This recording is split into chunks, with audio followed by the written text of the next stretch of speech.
our country as a whole.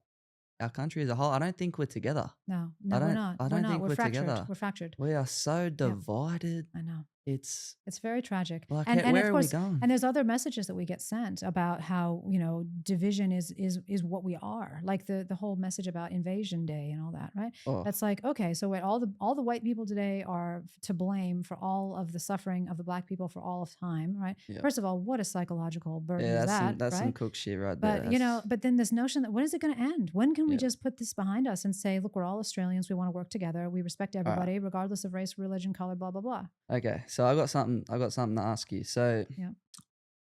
on that note, what do you think about Australia becoming a republic? Hmm. Because, and this is just my opinion, I know that the relationship between non-indigenous Australians and indigenous Australians is not an easy one to fix. Yeah. But something that I want to see happen for the good of Australia is we should push to become a republic. Mm-hmm. It's like we can all kind of get together, Indigenous Australians and non-Indigenous Australians, and we can all, look, this isn't us versus you. Mm-hmm. That we're all Aussie. Yeah. Let's love this country together. Yep. They did this shit. Mm. Fuck the monarchy. Let's fuck them off. Like that. Honestly, I know it's not an easy fix, but if we all love our country, Yeah. we should unite and start a new chapter. And yeah, what do you think about? So what do I you think about it? totally agree that we need that unification message, and we need Yeah. something to believe in, and we need to all be behind it, and we need to, basically rediscover patriotism, essentially, right? Like I'm a big patriot. I Totally. love It's a this beautiful country so country. fucking much. I know. This is why I've been battling for it. Man. I mean, I'm a naturalized Australian citizen, but Yeah. I freaking love Australia, right? I mean, I love its beaches, I love its people, I love It's the the weather, best. I love the kangaroos, I love it. And to see the absence of that kind of unity is really painful, right? Yeah. And I love things like the Olympics because I can barrack for the Australian team, right? I really love it.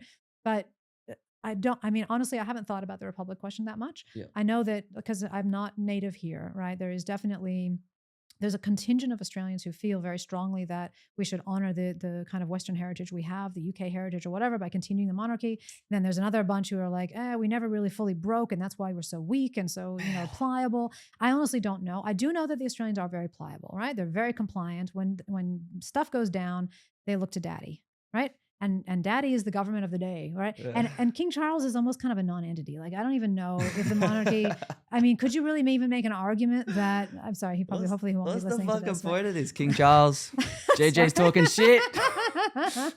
I mean, I just don't think that Australians are blaming him for our problems, right? Like at the moment, in the grand scheme of things, I don't really think he's kind of here nor there, right? He's just a thing. And yeah, he visits, and there's this whole pomp and circumstance and whatever. And maybe the people who want us to continue as a monarchy think that maybe the respect that people have, or the sense of worship or awe that they have of the king and the whole everything he represents is powerful enough to serve as that unifying force that you're talking about. Maybe that's why they want that. Honestly, I can't. I don't really have a strong opinion either way. Right? I mean, look, my family's British. My mum's Scottish. Okay. So, but I just, I couldn't give a fuck about the monarchy. Yeah. Everyone, the Queen's birthday is sweet. I get a day off work. That's about it. Yeah. Or the King's birthday, sorry, whatever. Yeah. Bro, I don't care. I mean, there's a contingent of Australians who do. They live on the other side of the country. And like, the real thing is, like, our head of state should be Australian. That's what I think. That's what I think. I mean, I empathize with that. And I think that this notion that we are self-determining is it would be important to me. But also, I'm a Yank, right? I mean, I come from a Revolutionary War background, right? In fact, my father and my mother's family fought on opposite sides of the Civil War. Yeah, right. And they go back to the Revolutionary War, right? And it's sort of, okay, there's a lot of history there on the South and the North, and I'm really connected to that. And I have that sort of self-determined psychology, right? And I know the Australians are different, which is kind of why I don't really take a position on it, because I just don't know what would be best considering the deep Australian cultural roots, which I just don't have really, right? I love the country to pieces, but I've not been here that long. So, yeah. Like, the thing is, I've got deep Australian roots. Yeah. When I say deep, I mean, like, I was born here. You're born here. Yeah. I was born here. I'm Aussie. You're fully Aussie all the way through. I'm fully Aussie, Western Sydney, born and raised. Yep. But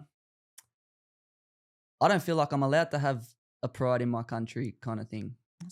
That's one of the things that I think the machine is doing to us. Mm-hmm. Yeah. Here's the thing. My dad was born and raised here. Okay. Western Sydney as well. Born and raised. went to school here, graduated here, worked here, got married here, had kids here, Yep. still lives here, has lived his entire life here. I was born and raised here as well and have done all these things, went to school, got a job, you know, contributed to our country. Yeah.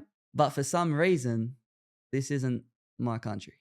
I know. That's what I'm told. Don't even get me started. And I mean, look, if I say that, I'm a racist now. I'll give you a story. But I'm not honestly. I do not believe you're a racist, Jack. I'm not a racist. I do not believe you're racist. I'll give you a story. So I was doing a talk, a conference about 10 years ago at UNSW. And it was only involving maybe 15 or 20 people. And I had to fly a couple people over from New Zealand. And anyway, everybody was there in this room finally at the beginning of the day, in the morning. And I got up to the podium to open the conference. And I said, welcome everybody, to the conference on whatever it was, right? And I started sort of saying, okay, the bathrooms are over there and we're going to have this program and who's going to speak first. And somebody from the audience piped up and said, where's the welcome to country? Yeah, right. And I hadn't even thought about it. Right? Oh, and I just said, I just doghouse. kind of almost reflexively, I was like, everyone, welcome to the country. If you've come from overseas, it's a great place. And, we all respect each other and I respect you, you respect me, and hopefully we'll have a great day. Right. And because what are we trying to say with it? What are we trying to say? Like, of course we respect the fact that there have been people here on this continent for eons. Right. Yep. And I also respect the fact that the Western culture that came here with Captain Cook and all the other settlers has propelled this country into the high quality of life that it has today. Do you like Tucker Carlson? I've watched a lot of him. Yeah. I love that motherfucker Yeah. straight out. I love Tucker Carlson so much. He came to Australia. I know. We went to see him. Yeah. Honestly, I'm so jealous because when I saw that he was in Australia, I actually saw it only like a couple months ago, and he was here last year. Yeah. So yeah, he was here last when year. I saw that, I was like, bro, Yeah. I would have been there. Yeah, I no. wish I knew about it. I mean, I don't agree with It everything he missed says, me. but man, he's strong, he's straight shooting, he's smart, Oh. and he just speaks his mind. He's so right? good, and it's he's got the funniest laugh. Oh, I know. Yeah, he's it's got hilarious, the right? funniest laugh. It's very funny. I know. But look, when he came to Australia, he I watched the video. You've probably seen it of the press club. Yeah, like Yeah. he was talking. No, there was an actual episode where, like, on his YouTube channel, where he okay. sits down and he's just talking him to the camera. But I Yeah, also right. saw the press conference of him in I think it was Melbourne, that the video I saw. Okay. But what he said about Australia hit me hard. What he said about, we're being told that this isn't our country, blah, blah, blah. Like, there's your outsider point of view, by the way. Yeah. By the way. No, it's true. And I get excited when I see someone like Tucker Carlson coming over here and then Yep. telling me what they think about our country. Yep. He definitely. loves our country. He was Exactly. telling me how, not telling me, but I had the private VIP ticket.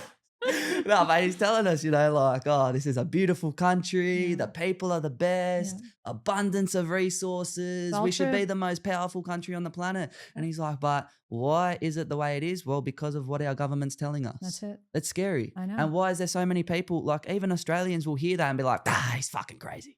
Well, He's cool.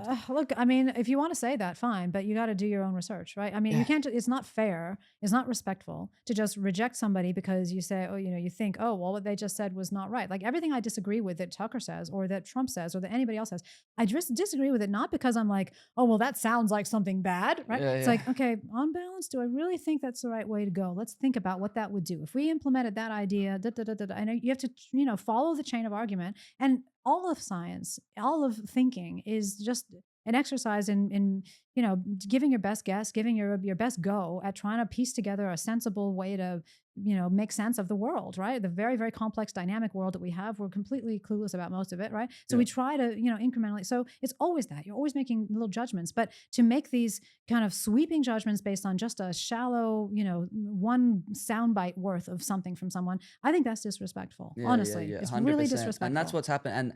And this is the rise of not just social media, but ever since TikTok came along. Yeah, I know. TikTok fucked us up. Yeah. TikTok fucked us so hard.